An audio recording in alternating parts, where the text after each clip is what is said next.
Hello and welcome to our third set of notes in the social psychology unit. Make sure that you've got your paper notes, which are available at the link below this video in my Teachers Pay Teachers store, and we'll go ahead and get started.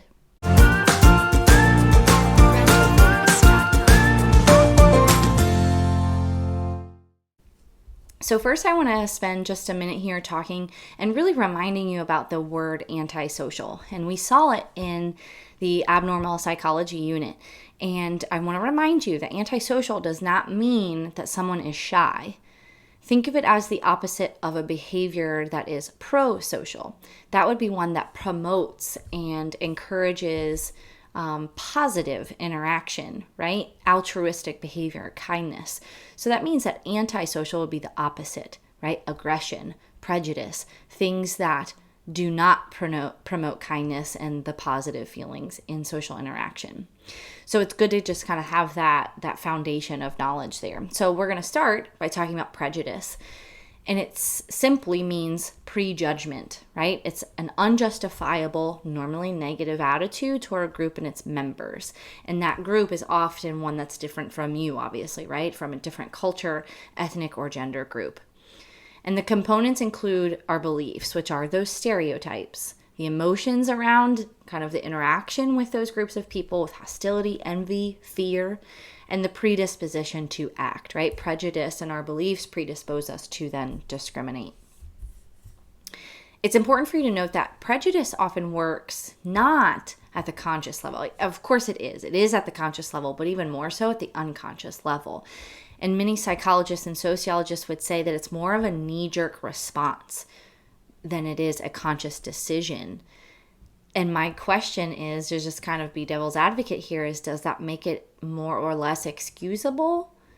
Probably not. But doesn't it make it more difficult to combat prejudice if it's so subconscious? So what are the causes? Well, as soon as you have any kind of social inequities, the haves versus the have-nots, that causes hostility, envy, even fear. But that kind of opens the door for prejudice and discrimination. Social divisions and identities, mostly based off of what you can see, which is looks and behavior, and that you identify that someone is different from you. Emotional scapegoating, which means that there's something difficult going on in your life. And then the thought patterns and cognitions that then also just become habit. Those cognitions become habit. So like the patterns of thought where we automatically tie one's behavior to their skin color, right? It's easy to see that. But here's the thing, those thought patterns are simply habits. And these ones have to be actively and intentionally broken. There's got to be some action that's taken there.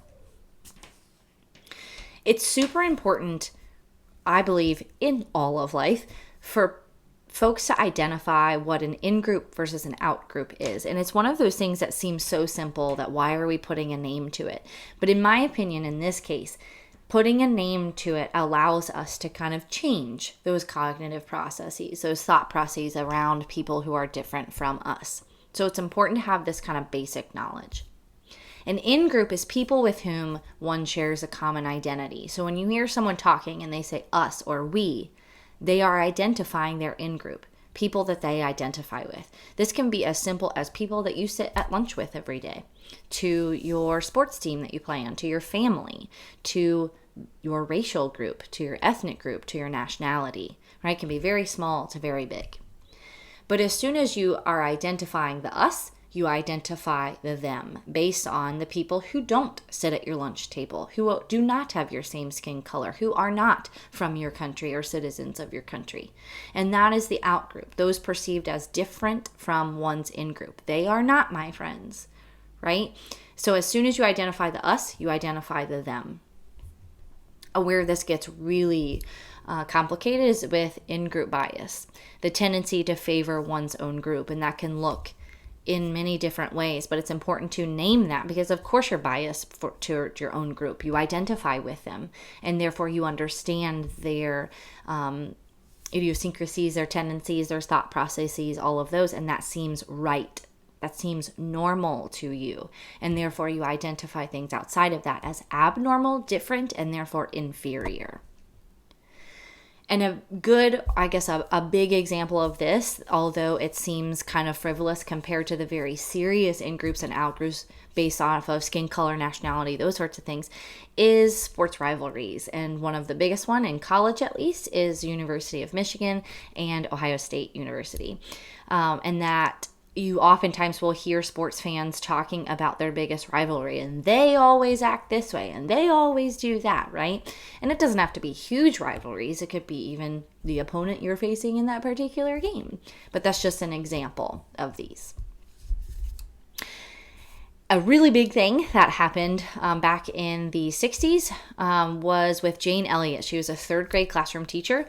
And she, after the assassination of Martin Luther King Jr., said, how in the world, how am I going to tell my third grade students about discrimination and prejudice? And she said, there is no way that I can just tell them. I have to show them. They need to experience it for themselves so that this is life-changing for them. That's how important it is. So it's the blue eye, brown eye simulation, oftentimes called experiment, but it can't be a true experiment, right? Because her students were not randomly selected. So what she did on the first day was identified brown-eyed students and had them put on a collar that they just kind of like safety pinned around their neck.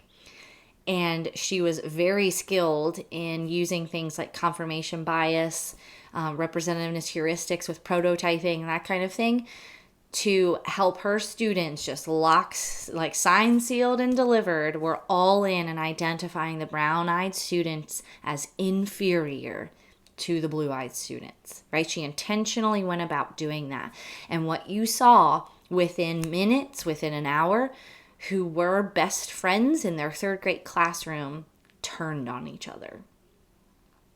The next day, sometimes she even did it in the same day, right? Like after recess or something like that. The next day, though, she flipped the script, and the blue-eyed students were now inferior, and the collars were then put on them.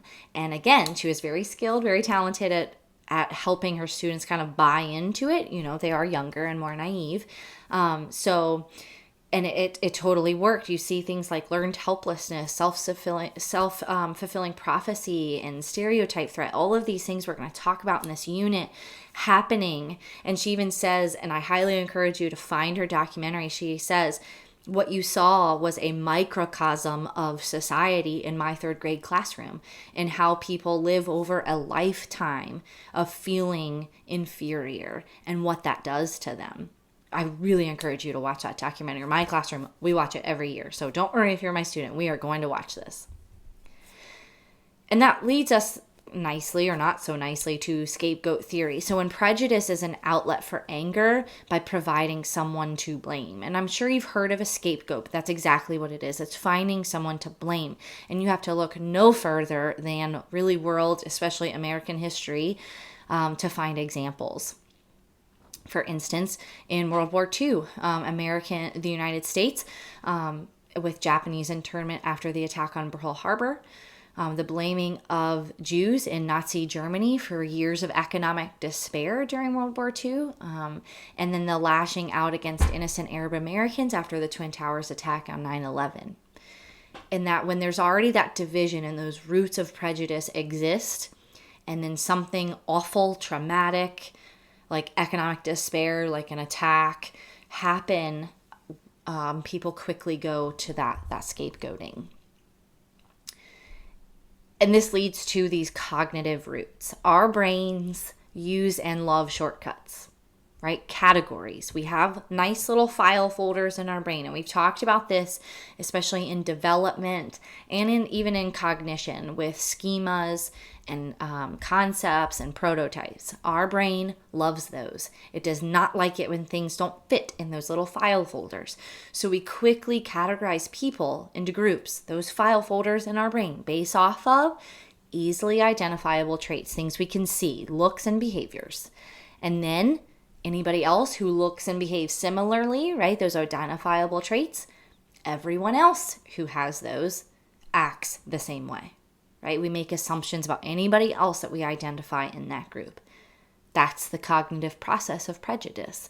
And we have to, the first step, right, in understanding these issues that we're having across the world, but particularly in the United States, is identifying that it's a problem and it's something that you have to combat.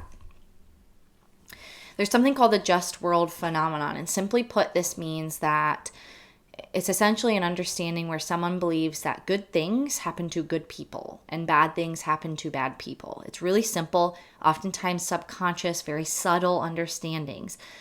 But the danger in this, although that seems pretty simple and innocent, the danger is that it results in victim blaming. And I'm going to get really serious here for a second.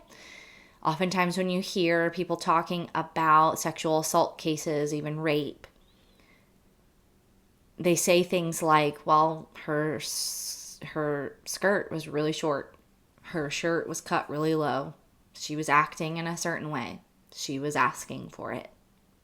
She was at a party and she got wasted. She was asking for it. And what that is victim blaming. Essentially is, well, you did something to deserve that. You did something that led to it, therefore you deserved it. And it doesn't mean that we don't do things in our lives that would put ourselves in awful situations. That's not what it means, right? But it also, you have to make sure that you're understanding that that person is a victim. And even with the things that they did, that doesn't mean that they deserved what happened to them. It's a controversial topic, but you should definitely think about it. So what are some kind of ideas around reducing prejudice? One is contact hypothesis, where stereotypes and prejudice toward a group will diminish, will decrease as contact with the group increases. So think of like camps, summer camps, being at school in diverse groups. But is this enough? And recent research shows that no, not by itself. It's not enough. It's part of the solution, but there's got to be some intentionality, educational techniques to address those social cognitions and perceptions. There's got to be some intentionality in breaking those thought habits. So antisocial relations, right? We got to talk about aggression. This refers to a range of behaviors that result in both physical and psychological harm to oneself, others, or objects. And the type of behavior centers on harming another person, either physically or mentally. And there's a lot of debate on where this derives from, nature or nurture. And there's really things to consider for both sides of this argument. Biological influences, which would be more of the nature, right? Like genetics. So animals have been bred for aggressiveness. Just look at dog breeds. For sport and at times for research. Twin studies show aggression may be genetic, and in men, aggression is possibly linked to the Y chromosome. There's also neural influences, some centers in the brain, especially that limbic system. Think of amygdala, right? Amygdala. And the frontal lobe are intimately involved with aggression. And then there's some biochemical influences. Animals with diminished amounts of testosterone due to castration become more docile. If you've ever owned a dog and had them neutered, right, you notice this in their behavior. And if injected with testosterone, aggression increases. So that biochemical component is definitely there. Prenatal exposure to testosterone also increases aggression in female hyenas. So it's not just a dude thing, but it's a dude thing because of testosterone. And then what about kind of the learning and cultural, which would be more of the nurture aspect, right? When aggression leads to desired outcomes, one learns to be aggressive, right? If someone is learning that, oh, if I act that way, I get what I want, it's seen more, you see aggressive tendencies more in individualistic than you do in collectivist cultures. And there's some cultural undertones of violence. When those exist, there's a huge impact on violent tendencies in a population. When people are aggressive, what kind of happens, right? So we have this thing called the frustration aggression principle, in which frustration, the principle says, this kind of theory says, frustration creates anger, which can generate aggression, meaning people won't be aggressive unless they are frustrated. And most research has shown that this is a bit too simplistic and too general. But do agree the direct cause of most kinds of aggression is a negative affect or emotion. So there's something there. It just is a little too simple. Excitation transfer, which is arousal from one experience, may carry over to an independent situation. The key is the independent situation has you heightened physically and triggering aggression. So an example would be you just finished a high intensity workout, right? And when you get home, your little sister has taken something from your room without your permission, and that just triggers you like no other. You are more likely to respond aggressively due to your already heightened state from your pretty heightened workout, right? And so that's the excitation transfer. But what impacts our aggression? Well, aversive events in people. Studies show that those who are miserable make others miserable.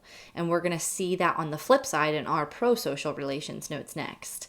And stressful environments, high temperatures, air pollution, noise have all been found to increase aggressive tendencies. And this is why you see heightened crime rates in cities, right? Because they are generally warmer. I should say in warmer places. Well, and you also see crime rates rise pretty significantly in the summer months. So that wraps up our notes on antisocial relations. Make sure that you stay tuned for the next 2 set of notes, and everybody have a great day.